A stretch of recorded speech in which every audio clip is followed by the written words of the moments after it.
So on November 13th, 2 days after Veterans Day, The Hill, this news site, which I've written for about military civil rights in the past, way back in, I want to say 2017, they're holding this event, Veterans Voices, including Congressman Marcus Luttrell, VA Press Secretary Hayes, and Eric something from Hiring Our Heroes, something.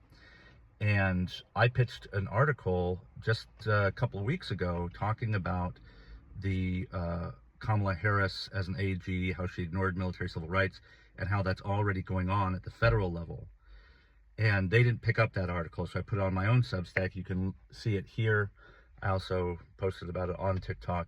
But now I've reached out to them to point out the fact, not only that the Kamala Harris stuff that I wrote that they didn't want, but also that my senator here in Oregon, the senior senator, Ron Wyden, has an open inquiry to the Department of Justice via Attorney General Merrick Garland, asking him why the DOJ, under his watch and under prior watches, because this is the second congressional inquiry that the DOJ has fielded. The last one was in November of 2019. You can see it here, sponsored and headed by David Trone of Maryland, who was my representative when I lived out there. The DOJ now has two congressional inquiries asking why they're not enforcing Title 18, Section 1389, otherwise known as the Soldiers Amendment. And the AG, Garland, he wasn't there in 19. But one person was, the FBI director, Christopher Wray, who's not a veteran. He was there in November 19 when the Trone letter was sent, and he's still there now on October 4th when the Wyden letter was sent. In 2019, Attorney General Barr and FBI Director Wray both ignored a congressional inquiry asking them the same question that Wyden is asking them now.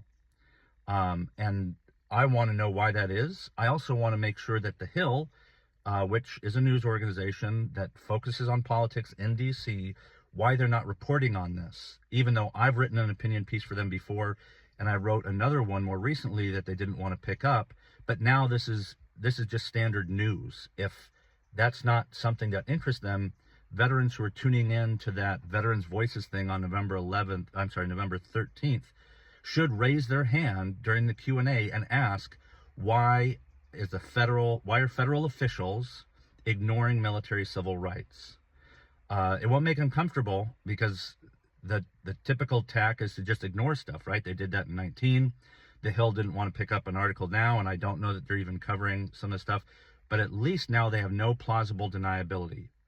Editor-in-Chief Bob Cusack, the editor that I worked with, Luttrell's office in D.C., they all know about the Wyden letter because I kept the receipts.